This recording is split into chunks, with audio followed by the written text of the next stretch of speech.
Yeah. Wake up with coffee and sports. Sunrise glow, listen coast to coast. A flow like you know. Offensively, who made them? Oh, Patrick Mahomes. Sideline to sideline with plays to show. This network's got the spark. When you put up 300 yards rushing against someone, that you got your butt whooped. I feel like I would have liked to see Oregon Ohio State in the semis, not the quarters. So I think some reseeding is probably where I would change. But they're out of their mind. They're going to do this 3 quarterbacks in a row. Here's the crazy. I just can't take it. First deep flying high, fans cheering loud, and one podcast moving through the crowd. Meaty Boyz brawling, no holds barred bout. This wire life never in doubt. Tune into the vibe. That's my bold prediction for the show. Devin Booker in the next 3 years, he will be a Houston Rocket. Because I still think Seth is still at the top of his game. I do. I think he's right there. Who knows? Maybe. Not this year, but one time soon. Why wouldn't we potentially see Seth and Roman? One more, you know what I mean? Tune in the vibe.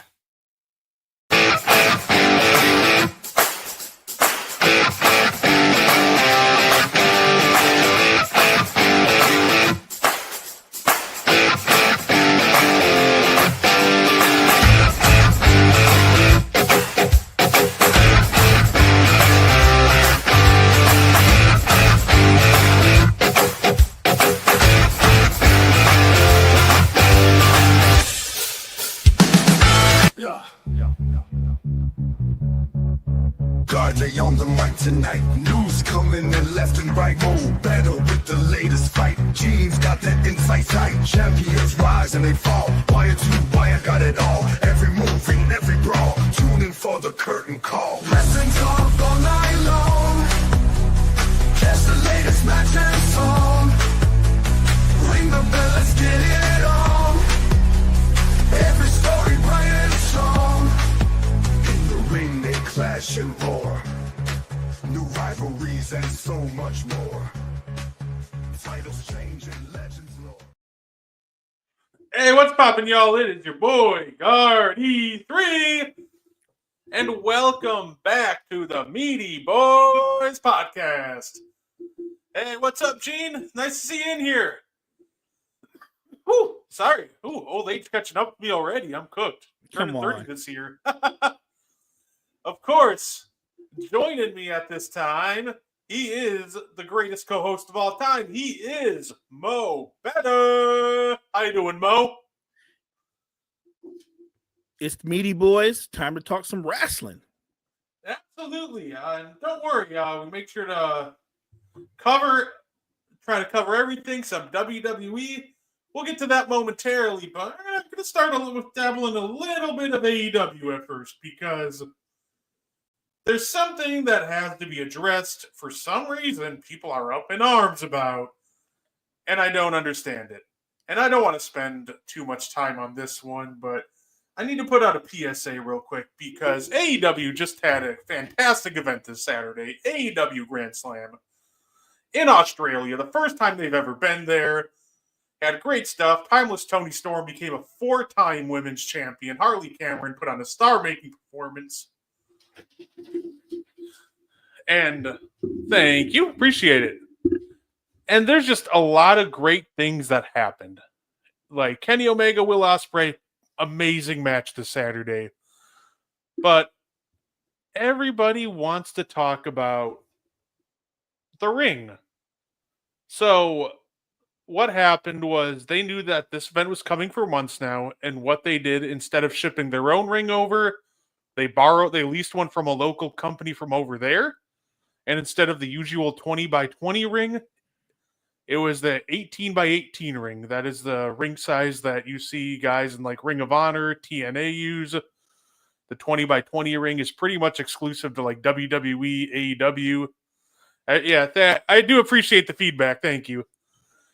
And I just want to say, PSA, if you're really riled up about ring size, maybe it's because you're finally on the other end of, you're not the one being told, don't worry, size does matter. Like, I get that might be devastating for you. It's your chance to flip the narrative. But, dude, if you watch that event and the only thing you took away was it was a smaller ring, take a shower, dog. Get offline for a bit. Go touch some grass. Literally, none of the wrestlers had an issue with it, and the one guy who posted online that had an issue with it, he was completely working y'all. So it was a fantastic event, and I think the takeaway from Grand Slam on Saturday should be AEW went to the Australia for the first time. They sold 11,000 tickets and had a fantastic event. Let's focus on that instead of this stupid ring conversation. I'm in agreement.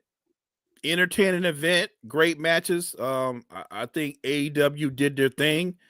They can stand on that. Australia will definitely want them back because the event was fire. To have a discussion for whatever reason about the ring size. If you're a real wrestling fan and you've seen some house shows, there are a lot. I mean, I'm looking at the match. I'm going to be either entertained or disappointed by the match and the performances. I don't care about ring size. Yeah, say it. Yeah, no, absolutely. So I said I'm happy that they had a great show. One thing that I do want to talk about, there was one result from that show that everybody just seemed to universally hate. And there's actually two things that people seem to hate, but I wrote an article on that, and it'll be up on the Wire to Wires page soon. Check it out. But the other one, the Death Riders stand tall again. Jon Moxley chokes out Adam Copeland and wins in their tag match. And Mo, I just wanted to ask your opinion on something before we shift over to talking WWE. Because I think it's time. I think at Revolution, you book Moxley versus Copeland in a one-on-one match. I think it's time to end this Death Rider story. I think Copeland has to win. And I'm curious on what you think, because this story just isn't working, and I think they got to end it sooner rather than later. I think the storyline has just gone stale. And for whatever reason, they keep trying to extend it. Yes, I'm with you in this. Put Copeland over. Moxley's a big enough star that he doesn't need the belt. He's still a main event talent without a belt. But this story, they've squeezed all the energy out of this story. It's gone, I'd say, a couple of matches too long. Oh, absolutely. And speaking of Saturday, I gave AEW their flowers. Fantastic event in Australia, but we had a second show on Saturday. NXT Vengeance Day, another fantastic show. We have Julia and Stephanie Vakir standing tall at the end of the show. Stephanie won gold earlier in the night. We got the debut of Jordan Grace. But there's one guy that I really want to talk about, and that's Trick Williams. Everybody thought that Trick Williams would go in and win on Vengeance Day, and in shocking fashion, he loses to Eddie Thorpe. And it almost feels like that they're kind of running out of ideas for Trick down there. So I'm curious, Mo, is it a time to call up Trick? Do you think that he should be like maybe the Raw after WrestleMania surprise? Because I think that'd be a perfect time to bring him up. Yeah, and they definitely need to bring him up ASAP because I think they don't know what to do with him. He seems primed to go to the main roster. Get him up there while he still got heat, because I feel like the heat is starting to come off of him the longer he stays on NXT. I just think it's trying to move on, right? Like he's elevated, he's ready to be on the main roster. I think he'll be bigger in time on the main roster than he ever was where he is now. I just think he's got that kind of talent. He's got the right kind of charisma. It's just about deploying him and finding a storyline for him. Although there's so many options that you can guys that you can match him up with. I just think Trick Williams is due to move on up.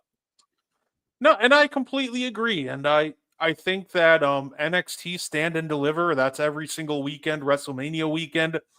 I think that has to be the last match in NXT for Trick Williams because I think the night after WrestleMania, he'd be a fantastic surprise. But yeah, I don't think there's really anything left for him to do to keep him down there longer. I almost would say pull him up earlier, but you also don't want to pull him up to the main roster with no storyline. And pulling him up in the middle of WrestleMania season, probably not the smartest thing to do. So I think you keep him down there, give him a kind of a farewell performance at NXT Stand and Deliver. And then Raw after WrestleMania, I need to hear Whoop That Trick. It's going to be absolutely fantastic to hear too. I'm already picturing Michael Cole dancing to Whoop That Trick. So yeah, that in itself is going to be entertaining. And you know what? I'm going to loop this in with another topic I had lined up. Maybe he can come up and defeat Shinsuke Nakamura for the U.S. title. Wouldn't that be a fun surprise on his debut night? That would be an explosive debut. Wow. Then that because I kind of wanted to ask you, Mo, because we're talking about Shinsuke Nakamura, and with that, his U.S. title reign hasn't really done anything with it. He kind of just doesn't show up, and when he does, he doesn't really have a match. He's just kind of there. So I think in order to make the U.S. title, who would you like to see to elevate the U.S. title? Like, who would you like to see beat Shinsuke for it? So when you look at the bigger stars on the roster, everybody can't be heavyweight champion. Everybody, it's just a fact. So it wouldn't bother me if Drew McIntyre had a run at that, maybe the greatest run at US as a US champion, or even a CM Punk. I know for guys that big, it's usually the championship, the heavyweight championship or bust. But I do think they could elevate that. Or we talk about this a lot.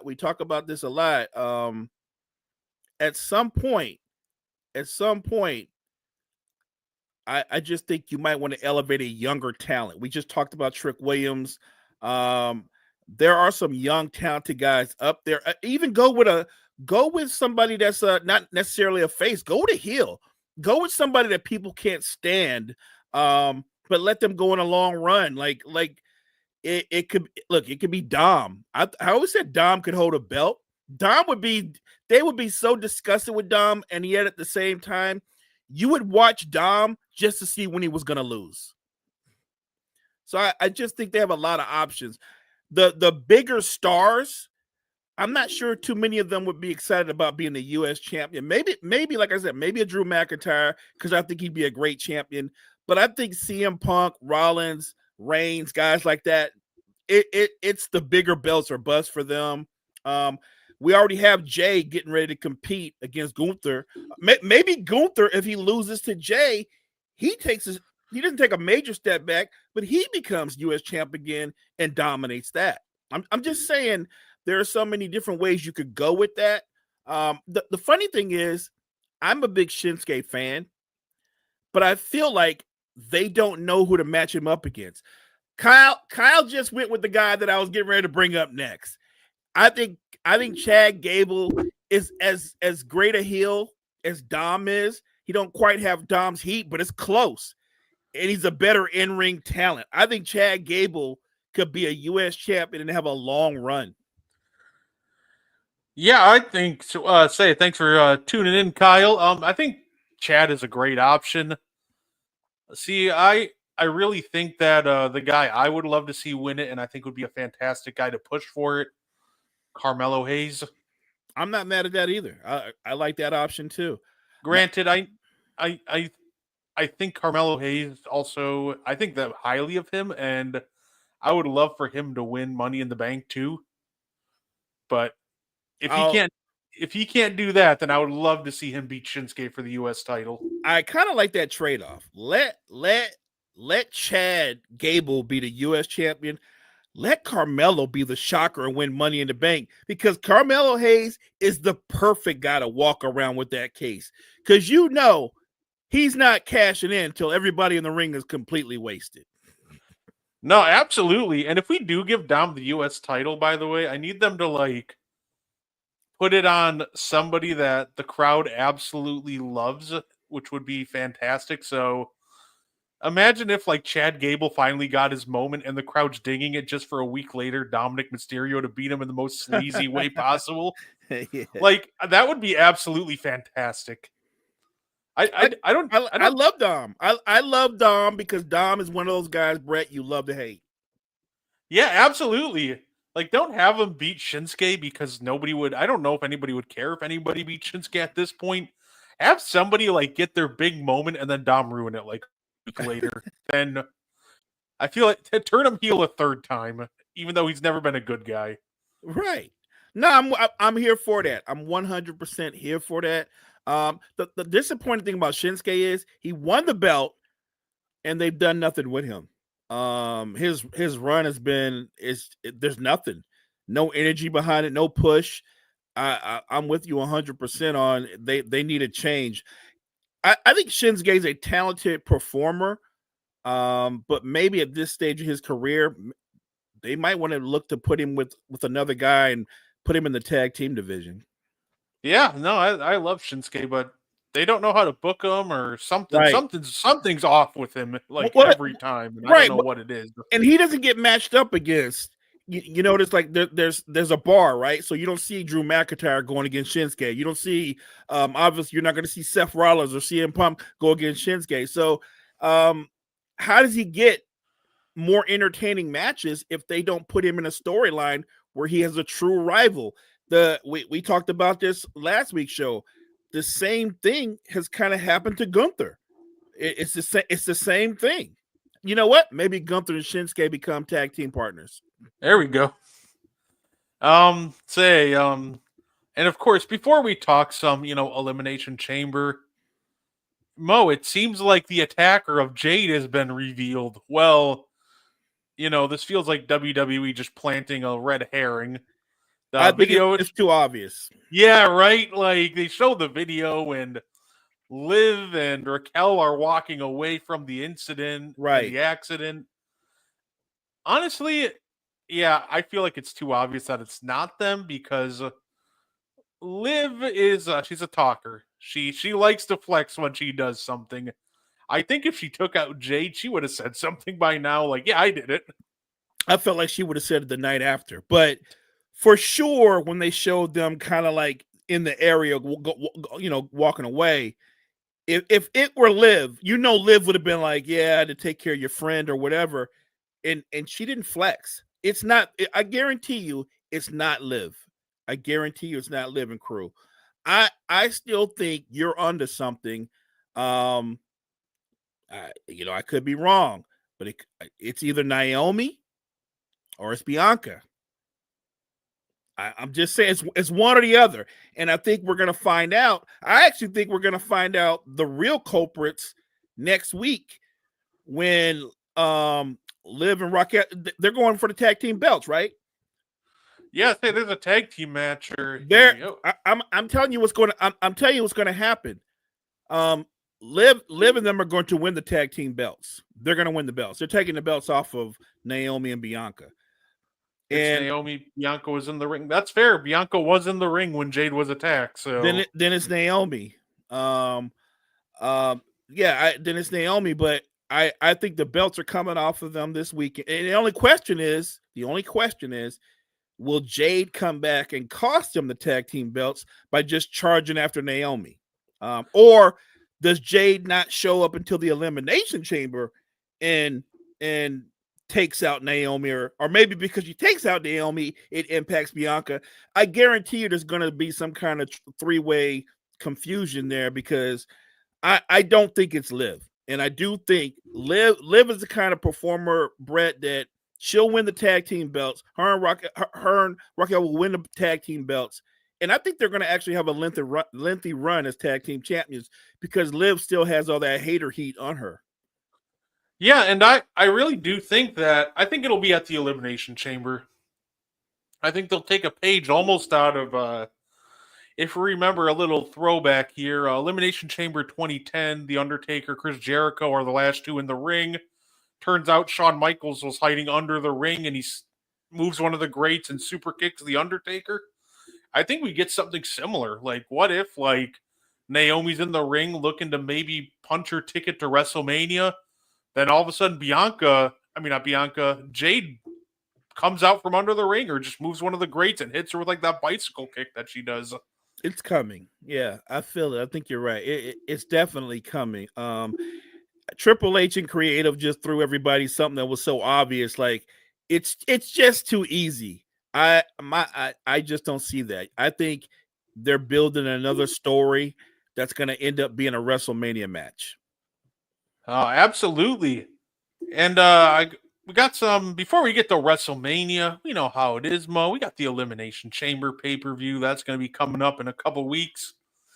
Now, I don't know if they're going to add any more matches, but if this is the card that we get, perfectly fine with it. We're getting the return of a legend. It will be the return of Trish Stratus teaming with Tiffany Stratton to take on Nia and Candice LeRae. And I'm looking forward to it. I think Trish Stratus, she returned at the Royal Rumble. She looked great. And the last time we saw her, she was putting on a really great match with Becky Lynch inside of a steel cage. She can still go. And I think this match will be just absolutely terrific. No, I'm here for it. Trish looked great in the Rumble. She did. She moved well. She was quick. She's in great shape.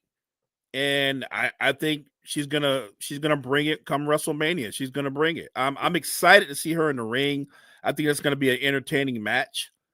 So yeah, look, the card so far looks amazing. And look, I'm like you. I don't know if they add more matches, but I do think you're going to get another match or two because of the storylines. Yeah, no, absolutely. And speaking of matches, by the way, this one was on a SmackDown actually, but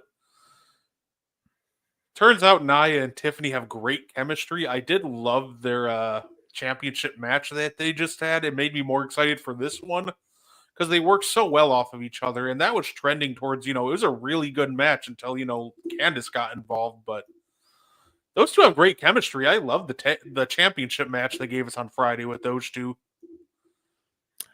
I like the chemistry, and there's an energy between the two of them. Like, it feels personal, even though they're performing. But look, I'm as a fan, I'm buying into it. And you're right.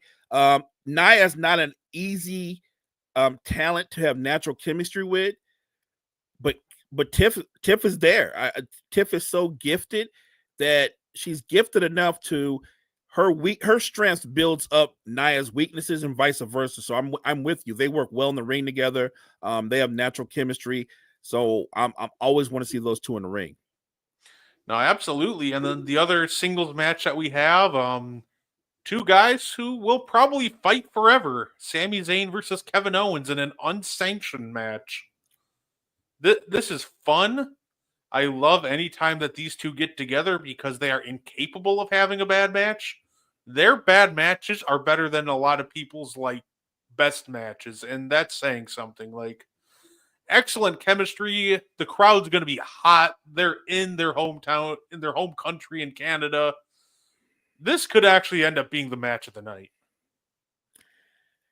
It's the match that, even though the main eventers come behind it, I don't know if you want to follow it because it's going to be tough to beat. I think this match has the potential to be as good or better than KO versus Cody Rhodes.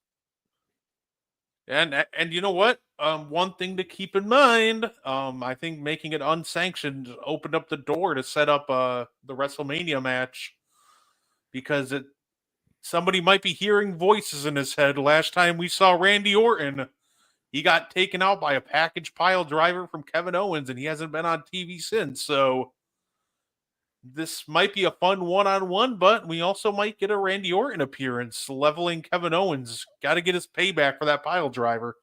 And if Orton appears, like you said, I think that sets up, that is another additional match to WrestleMania, right? That's Orton versus KO. My guess is steel cage match or falls count anywhere. It'll be something like that. It's definitely not going to be a regular match. Yeah, and that kind of leaves the question: does Sammy make the card? Which it feels like he does, but also they're teasing like Sami Zayn versus Karrion Kross, and I don't know if I'm putting that on WrestleMania. That sounds like a great like Raw after WrestleMania match. Get ready to but- say that could be a main event on Raw after WrestleMania. But and you pointed out something to me maybe a couple of months ago. I saw it again a couple of days ago, the other day on Raw. Karrion Kross has got a lot better on the mic. He's gotten a lot. Maybe he's gotten more comfortable. Maybe he's just been putting in the work, but he's gotten a lot better on the mic. I just don't know what you do with him. Like he says these vague things, he makes these implications, but you don't know where they're going with the story. Like it seems like they're building towards him versus Sammy in some kind of way. And I'm here for the match because I think it might be an entertaining match, but I'm with you. I don't think it's a WrestleMania match. Say, Karrion Kross is that one guy I really want to like. I really want to get into. There's just something that's stopping me from doing it. There's like a disconnect. And I think it's because a lot of the time his in-ring work is a little too slow and a little too plotting for my liking. Because his character's fun. Like, he's becoming, like, he's growing into it insanely well. Every guy that he wrestles kind of flip sides. They all turn into a bad guy after he's done with them. It's kind of exactly like what the Fiend did for a while, where everybody he'd wrestle would change characters. I think that part's really fun to watch, and I'm really hoping the best, and I'm hoping that Karrion can start putting in on some like absolute banger of performances in the ring, and suck me and a lot of people who just don't see it in. So I'm really hoping that him versus Sammy is the turnaround that Karrion Kross needs to hopefully move further up the card. I am rooting for him. Yeah, look, I want to see him take that next step. I know we already went over this. This name just popped in my head. We're talking about new U.S. champ. How about Montez Ford? Ooh, I like that. I do like that. Montez Ford. I need that singles Montez Ford push. You don't even need to break up. You don't even need to break up the Street Profits for it. You don't. I think that's a huge misconception with like a lot of people trying to book tag teams. They're like, well, then we got to break up, the tag team. Like, you don't have to break them up. They can still support each other and they can back each other up. Or, one can be a singles champ and a tag team champ. Like, there's many ways to go about it. And I just think both, like, I think Montez Ford has absolute superstar potential. And I think Dawkins he's going to be in the company for like 10, 15 years as like a steady hand in the mid card. Yeah. I think they're both in for a long time, and I really want to see what they deliver on a singles level. But we just need to, kind of pull the trigger on it. No, I'm with you. I just think I'm looking at guys like Montez Ford. To Kyle's point, Chad Gable would be an excellent choice. Like, even the guy I can't remember his name right now, but Carmelo Hayes would be an excellent. I want to see some young talent get pushed and put over a little bit more. I don't care if you're a heel or a face, because where the bigger stars are going to hang. They're going to all kind of be drawn into each other. There's an opportunity for Montez Ford, for Carmelo Hayes, even for Dom, who you can tell Dom is slowly getting pushed up. But Dom has got that natural heat. Like I could see a triple threat match, a triple threat between those three guys. And here's what would make it entertaining. I think Ford and Carmelo are more talented, but Dom is so hated.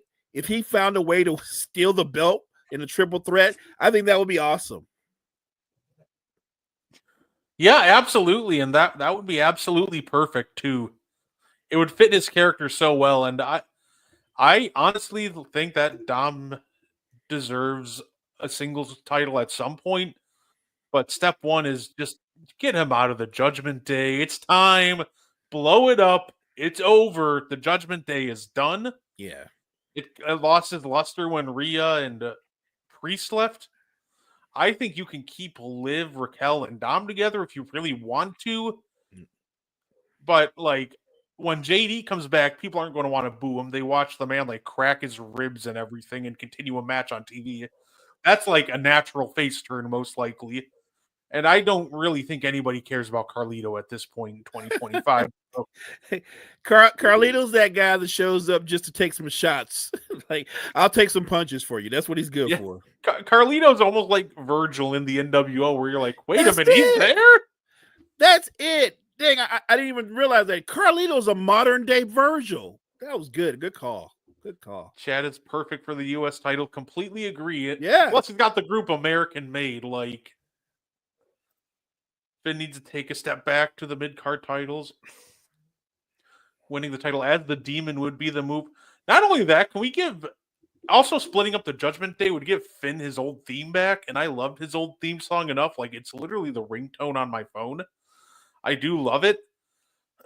And it is much better than the Judgment Day theme, so that's another big thing. Like, I want Finn Balor to be, like, doing singles stuff again. Like, get that man into the U.S. and Intercontinental title picture, and even let him mix it up for the WWE title at some point. Like, I don't think he should win at this point in his career, but he does like bring a nice change of pace for a lot of feuds. So, yeah, Judgment Day, please soon just end it. Send everybody their separate ways. They'd be better off at this point.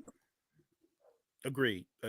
Send if you want to keep Carlito around to be the Virgil, that's fine.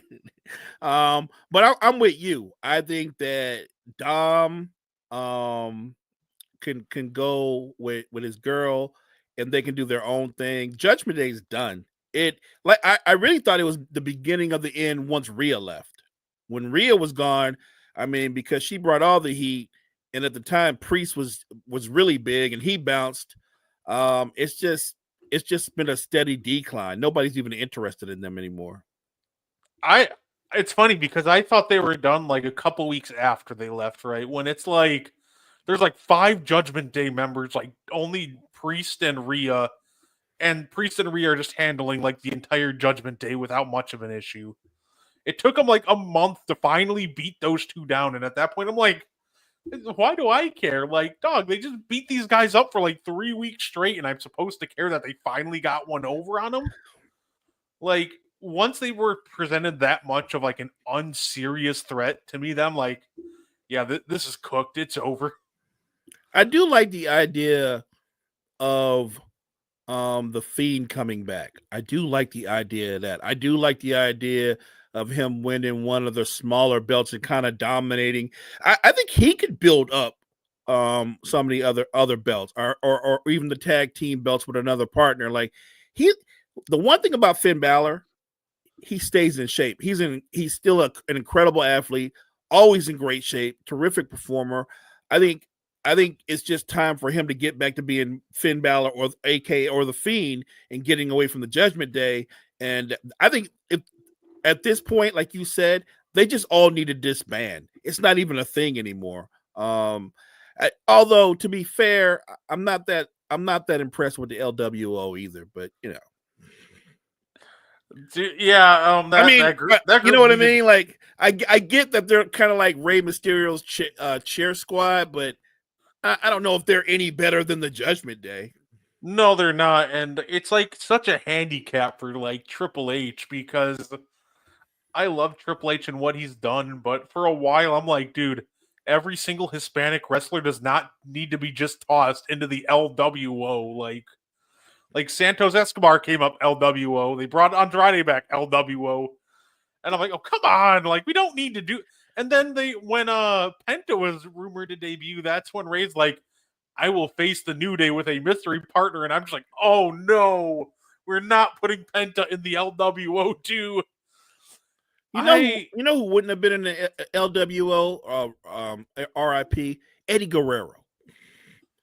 Eddie wouldn't have been in there if Eddie Guerrero was still performing. He wouldn't have. He would have been beating them up. That's what he would have been doing. We'll get pushed. Yeah, no, absolutely. At the end of the day, when it comes to those are two groups I think need to get broken up, and as much as these guys, I love the idea, and Bray Wyatt will always be my favorite wrestler, my second favorite wrestler of all time. I'm almost on the brink of just saying what are we doing with the Wyatt 6-2? I've tried to stay positive and optimistic, but they just clearly don't know how to book it, it feels like. And now they're like rumored to be bringing Alexa Bliss back into the fold. They're teasing it, but like my problem is you're going to bring them in. One problem with Bray Wyatt's inventions and creations when he was, still with us in wrestling, not a lot of upper card guys wanted to work with him. And even Seth Rollins talked about how difficult it was, not because Bray Wyatt, was some terrible person that nobody wanted to work with. Everybody loved Bray. It's how do you protect your character while also trying to put over how much of a monster the Fiend is. Because we have a character like the Fiend that's just kicking out of like 8 curb stomps. And at some point that's kind of damaging to your own character. And it almost feels like that's kind of what's happening now with the Wyatt 6. Now they put him in feuds with like the Final Testament and American Made. And I'm starting to think it's not because that was the original plan per se. It almost feels like that. It's tough to book these guys because dealing with supernatural characters again, how do you find that balance of protecting your character but also putting over the supernatural aspect of their characters? That right there is the hardest juggling act in wrestling. To Vince's credit and the guys in creative over the years, they walked that line and did a great job of it with Undertaker. It's like you said, it's not that guys didn't want to work with Taker, but how do you maintain your integrity, your character, and you're facing this guy who you can pile drive him 4 times in a row, and as you get ready to go pin him, he just raises up. Like that's tough. That's difficult. And I'm with you. I think it is very difficult when you're dealing with the Wyatt 6. They don't know what to do with them. Although I will say this, maybe, just maybe, if you bring Alexa Bliss back, she becomes not just one of the family, but she becomes the head of the family. Yeah, and like I want the Wyatt 6 to work so badly. Like I said, Bray is my second favorite wrestler of all time. I love Bray and all of his creations. I love that Bo wanted to bring this group in to honor his brother. But we're starting to teeter around that line. It's just like, do we know what we're doing with this group? Like, what are we doing? And, I've been patient this entire time. Like, trust the process. And now I'm just kind of like, is there a process? What is the process? Like, I just need them to give me a reason to believe in them again, pretty much. That's all I want. Just give me a reason. See, Gene thinks Alexa can fix the Wyatt 6 and the mouthpiece that they need. Yeah. I think so, and I hope so. I'm praying for that. I'm just starting to lose a little faith. It's been a long time, and they kind of been treading water. I think she can make the main event again because she's got the gift of gab on that mic. No, absolutely. Start bench cut, Imperium, Judgment Day current, and American Made. As bad as the Judgment Day is, I think I'm cutting Imperium from the jump. Ooh, I was gonna say I'd probably start Imperium because I can't cut Gunther. Well, I mean, right now the current sure, if it's gonna be Imperium that way, but I mean, Gunther's a solo act now. You know what? If it's Imperium at their peak, then I would easily start Imperium. Yeah. If it's Imperium right now, I'm actually probably going to start American Made. Yeah, I'm starting American Made. I think there's some serious potential, not only with Chad Gable, but I think the Creed brothers will be tag team champions, and I think Ivy could also become like a mid-card champion. See, like I said, I think Gunther has the high. It's almost like when you have like Imperium right now reminds me of like the 2015 Cavs. You're like, cool, they got LeBron James and Matthew Dellavedova is their second best player. Imperium Made are like the 2015 Warriors. Like, all right, we're really well balanced. We don't have the best player, but we have like the next 4 best players. in that regard. I'm not saying Chad Gable, Steph Curry, by the way, but almost in that regard. So right now, the current iteration, I'll might be bold to some, but I'll start American Made. I'll bench Imperium because Gunther is better than the entire Judgment Day put together, and I'll cut the Judgment Day. The current Judgment Day, yeah. Current, yep. I agree. Yeah, I agree. Yeah, and oh, of course, Mo, we do have 2 chamber matches. We kind of touched on what'll happen when one of them. So we'll start with the women's match. Bianca and Naomi are in it. We kind of think that Jade gets involved and ends up costing both of them. Liv Morgan is also in it. Bayley, Roxanne Perez, and Alexa Bliss. How do you think this one goes? It's like, this will be absolutely fantastic. I'm looking forward to this. How do you think it goes? I think it's going to be a great match. I think it's going to be very entertaining. I think Alexa Bliss is going to win the chamber match. I got Alexa Bliss. Look, I feel like because Bianca's as big a star as she is, I think the storyline that's going to go with Naomi, because I think there's going to be a whole thing.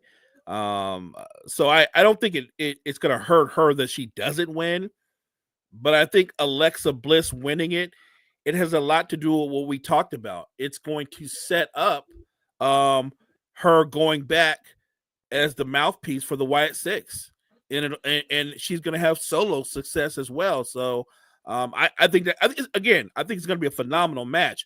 But there's certain names that you said in there that you kind of know. Let's keep it a buck. Who's not going to win? Bayley's a great performer, but Bayley's not going to win. I don't think Liv's going to win. Liv's going to be a tag team champion, so she'll be fine. I don't think Naomi's not going to win. Bianca's not going to win because she's going to be tied to Naomi's fate some kind of way. I think they'll all have moments, but I think Alexa Bliss is going to come out on top. Mo, I agree. I don't think we need to see another Liv versus Rhea match this soon. I just feud for 8 months in a row. I don't need this again. I love them both. They're both great performers. I got a bold idea, Mo. What if it's a triple threat match at WrestleMania?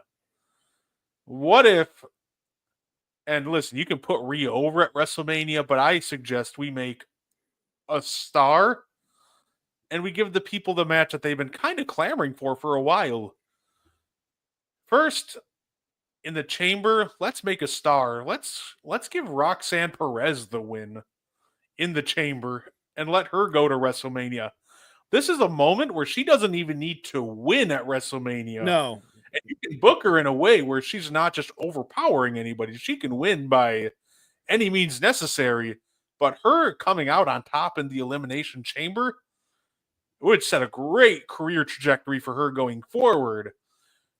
And, the next night on Raw, Mo, we have a title match. Yep. Rhea versus Io Sky. Here's my bold. What if Io Sky just beats Rhea and she cashes in her rematch clause at WrestleMania? Listen, people are saying this road to WrestleMania is boring. It's unpredictable. Mo, if I'm Triple H, I'm throwing Dynamite into it. I am completely throwing everybody for a loop. So Io steals the belt. I mean, because Io's gifted, so she finds a way to beat Rhea, which will blow everybody's mind. Rhea, it instantly goes for her rematch clause, right? Yeah, and she picks her rematch clause, Mo, WrestleMania, right. And we end up with Roxanne versus Io versus Rhea. Right. I see what you're saying. Right. No, I think that would be a great match. And like you said, Roxanne doesn't have to win, but she's going to do so well. She's going to have moments. It's going to elevate her. So, yeah, I'm with you. I think that's actually a compelling story, and that would be very interesting. I don't know if they're going to do that, but I think it's really interesting. Yeah, and I think it's almost more compelling than just Rhea going into Mania as the champion.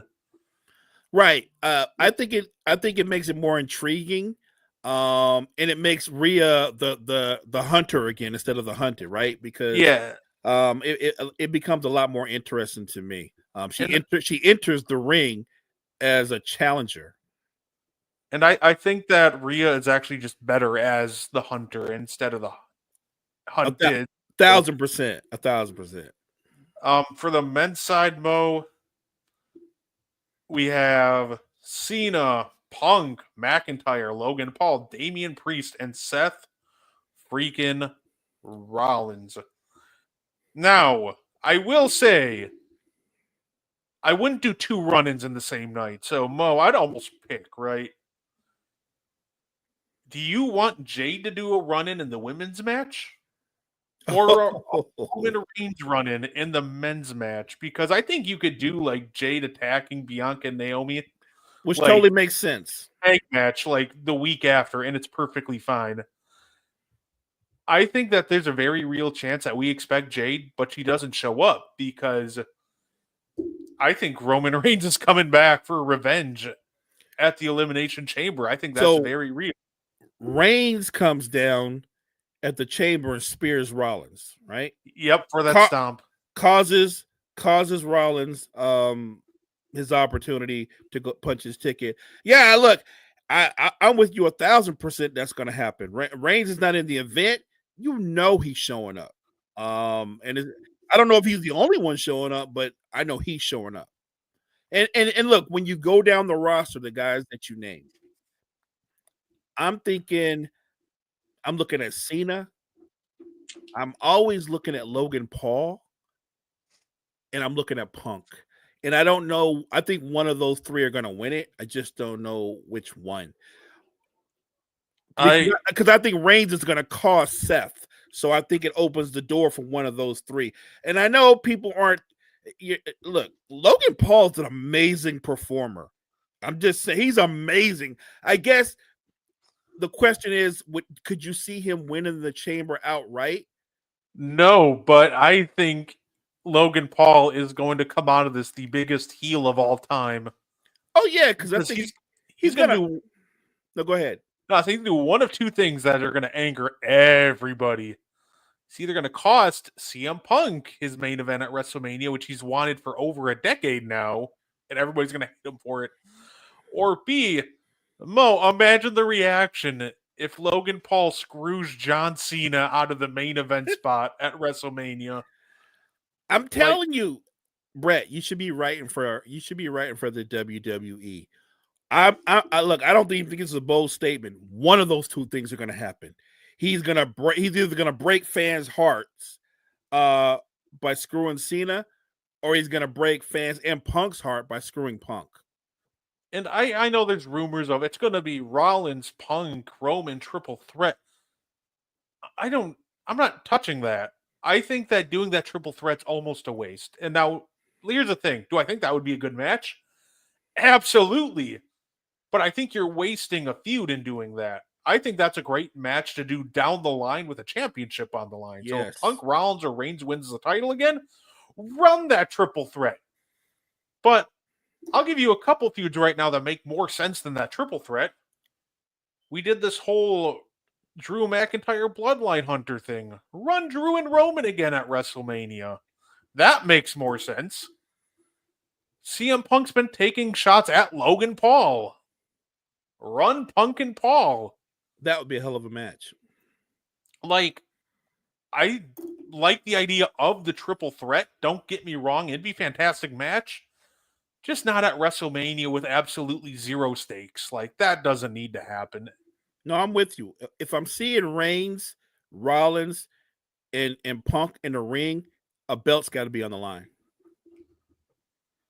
Yeah, and I think if you're going to do a one-on-one match, the right route to go is just Seth Rollins versus Roman Reigns. Like, out of everybody involved, that's the one feud that you do not need a title for. I don't need a title for Reigns Rollins. I have enough history that you could just have those 2 in a regular match, or those 2 in a last time ever street fight or something like that. Or not even last time ever, just like a Bloodline rules match. Whatever way you want to slice it.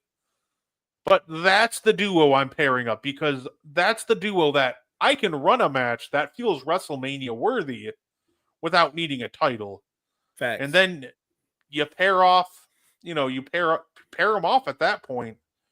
Like, okay, Logan Paul and let's theoretically say CM Punk and then John Cena, Cody Rhodes. I'm sure we can find something great for Drew McIntyre to do. And I feel bad for Drew because he deserves, like, it really feels like that Drew McIntyre deserves a world title match. Like, he's been that good. But unfortunately, as the nature of the business, somebody's going to get, the short end of the stick, as we call it. So I think Drew's going to be the odd man left out. So I'd try to give him the most compelling matches possible. Yeah, same. I agree with that. Look, Jay, look, we know main event Jay is so over that down the line, could I see Drew McIntyre being the guy that ends his reign? Yeah, I can see that.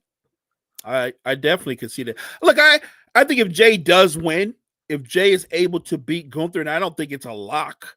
Maybe people think that's where it's landing, but I don't think it's a lock. If he's able to be the world champion, though, I hope Jay has a lengthy run. I hope they put him up against some of the bigger names, and he'll probably go into most matches the underdog. You know it, and I know it. Think about all the guys out there that would be pursuing him for the world championship. In almost every match, the champion is going to be the underdog. Yeah, we don't see that often. I'm looking forward to this WrestleMania, and you know what? I would almost do for Drew McIntyre like what we did for Seth Rollins a couple of years ago when he threw out the open challenge and we brought Cody back. Give him something fun. Give him a new opponent. Do the same thing. Throw out the open challenge, and I'll throw out a name that just became a free agent. Aleister Black his contract expired with AEW. He was trending towards being a possibly bigger name in WWE. Bring him back for a fun WrestleMania match with Drew McIntyre. Oh, I like that. Like, that'll be fun. I think there are a lot of great things that you can do because, I hear the other rumors. They're like, oh, they're going to pair him off with like LA Knight. I'm like, oh, please don't. Don't do that. I think we can find something more interesting. Like, I respect LA, but nah. I mean, if you're gonna have him beat him up, that's fine, but don't make them partners. Drew doesn't deserve that. I say, and of course and then last week, Mo, on NXT, it finally happened. We had the debut of Ricky Starks. Ricky Starks hasn't been seen in quite some time. We thought he was going to be a big player in AEW, but then he all of a sudden got taken off TV, and we haven't really heard or seen much on that front. And it's fun because they literally, his contract expired, and then they brought him into NXT on the same day just to avoid, any spoilers. So they didn't even get his name trademarked or anything. We think he's still going to go by the name Ricky Starks. But I thought that was a great surprise. Did you catch the big debut there, Mo? I didn't catch it, but I did see and hear about it on some of the shows on YouTube. I think it's a great get for WWE. I think he will be on the main roster, and I don't think he's going to spend a lot of time in NXT. And that's not a knock because NXT is sensational, but I think that he will be on the main roster quite pretty soon. I do. He is too good a talent to hold back. He just is. He's whatever we call that it. He's got lots and lots of it.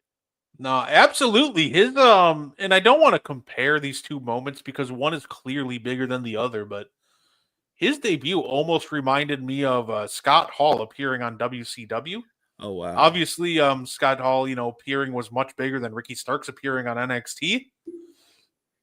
But it was also just like him just showing up completely unannounced, unexpected, and just a regular shirt, and pretty much doing the same thing where you know who I am, but you don't know why I'm here kind of vibe. It very much gave me like Scott Hall vibes, and honestly, good for Ricky. I hope he knocks it out of the park in NXT and WWE. He will. Trust. No, and Mo, that's all I got for us today. Anything you wanted to add before we get up on out of here? No, I'm just really, really excited about the Elimination Chamber. And I know there's no way we can predict who's going to win, because I said it could be Alexa Bliss, but you might be right. It might be Roxanne. I have no problem with that. That's a great choice. I feel like sometimes the stories write themselves. I think the women, the stories flow easier when you talk about Elimination Chamber, because the men, there's so many giant egos and huge stars. I think Triple H and creative, as we're speaking right now, they're probably going with multiple storylines and which way they could go. So I'm just excited for the Chamber, and I'm excited for any other match they may add to the event. And I'll even add this about that, right? Because I know a lot of people like to use the term, so-and-so got buried as soon as they lost one match. One, losing a match doesn't immediately mean you got buried all the way to the bottom of the card. That's not how this works. But I would also protect Roxanne from that narrative, because her and Bailey are in the middle of a rivalry, right? Yes. So, okay, what if Roxanne still wins the Chamber, but you still do Bailey versus Roxanne at Stand and Deliver? That way, if she doesn't win the title, let's say that WrestleMania Sunday, you got that built-in excuse like, oh, it was my second match of the weekend. So I think that you could also protect her by having her wrestle 2 matches that weekend, having her look amazing in both of them. And then, her being the heel she is, she can use that as the excuse as to why she came up short. Right. And because she's so talented, I think that's great. That's a great idea, actually, right? Like, oh, she got to be worn down, right, from doing 2 matches. And they're 2 matches against incredible talents. I actually like going that way as well. Like I said, I'm excited for the Elimination Chamber, because I think once the event is done, Brett, I think a lot of different storylines are going to branch out from the results of the Elimination Chamber.